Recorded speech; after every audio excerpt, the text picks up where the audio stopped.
আসসালামু আলাইকুম সবাইকে। আশা করছি সবাই ভালো আছেন। এক্সপার্ট হলিডে 365 এর পক্ষ থেকে সবাইকে অনেক শুভেচ্ছা।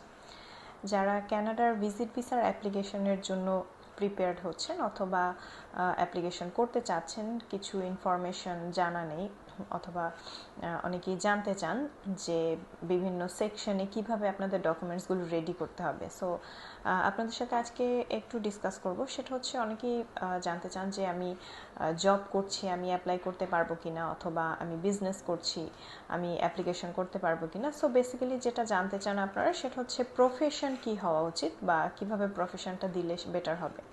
সো আমি বলবো অ্যাপ্লাই করার এলিজিবিলিটি যদি আপনারা জিজ্ঞেস করেন, আপনারা যে কোনো প্রফেশন থেকে অ্যাপ্লাই করতে পারবেন। আপনি স্টুডেন্ট হলেও অ্যাপ্লাই করতে পারবেন ভিজিট ভিসার জন্য, আপনি যদি জব করেন সেক্ষেত্রে অ্যাপ্লাই করতে পারবেন, আপনি বিজনেস করলে অ্যাপ্লাই করতে পারবেন। মানে আপনার যে কোনো ধরনের ইনকাম সোর্স যদি থাকে আর সেটার সাপোর্টিং ডকুমেন্টসগুলো যদি আপনার থাকে তাহলেই আপনি অ্যাপ্লাই করতে পারবেন।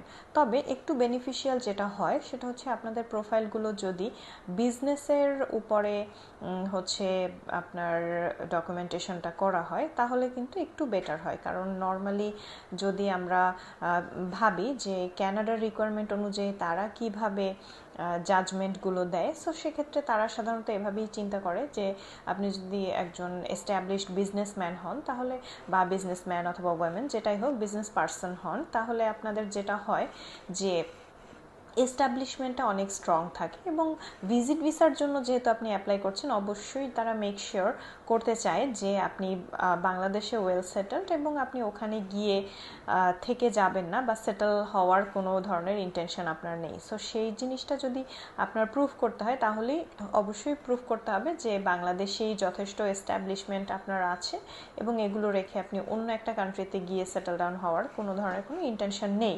সো এই জিনিসটা তাদেরকে আপনার কনভিন্স করতে হবে বা বিলিভ করাতে হবে। এবং এটা বিলিভ করানোর জন্য আমি মনে করি যে যদি জব হয় সেক্ষেত্রে একটু বেটার হবে। যদি অনেক ওয়েল পেইড একটা হচ্ছে আপনার জব হয়, স্যালারি রেঞ্জটা একটু বেশি থাকে, অথবা আপনি বিজনেস যদি করেন সেক্ষেত্রে বিজনেসটা আরও বেটার হয়। কারণ বিজনেস সাধারণত এস্টাবলিশমেন্টের একটা অংশ। যে আপনার একটা ওয়েল এস্টাবলিশড বিজনেস আছে সেক্ষেত্রে আপনার কয়েকটা কানেক্টিভিটি বাড়ছে। এক হচ্ছে আপনি প্রফেশনালি কানেক্টেড, সেকেন্ড হচ্ছে আপনার ফাইন্যান্সিয়াল সিচুয়েশন তারা ধরেই নেয় যে অনেক ভালো, দেন হচ্ছে আপনার সোশ্যাল কানেক্টিভিটিও থাকতে পারে বিজনেসের কারণে, অ্যান্ড আপনার কান্ট্রি টাইজ যেটা সেটাও কিন্তু স্ট্রং হচ্ছে অথবা ভালো হচ্ছে। সো এক্ষেত্রে আমি বলবো যে যারা প্রফেশন নিয়ে একটু কনফিউজড থাকেন তাদেরকে বলবো যে বিজনেস বেটার। আর যদি জব হয়ে থাকে তাহলে জবের ক্ষেত্রে যেটা হবে, আপনাদের যে ডকুমেন্টসগুলো সেখানে পে স্লিপ হোক বা স্যালারি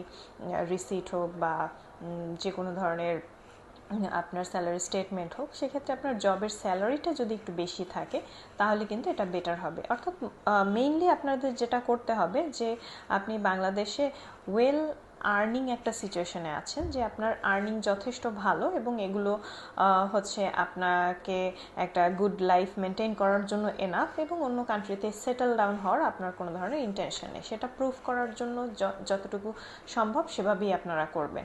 আর যদি এক কথায় বলতে বলেন যে কোনটা বেটার হবে, তাহলে আমি বলবো যে বিজনেসটা বেটার হয়। সো আশা করি আমি বোঝাতে পেরেছি। এছাড়াও ভিসা অ্যাপ্লিকেশন সংক্রান্ত যে কোনো হেল্পের জন্য অবশ্যই আমাদের অফিস ভিজিট করতে হবে অথবা কল বা নক করতে পারেন স্ক্রিনে দেওয়া নাম্বারে। ধন্যবাদ।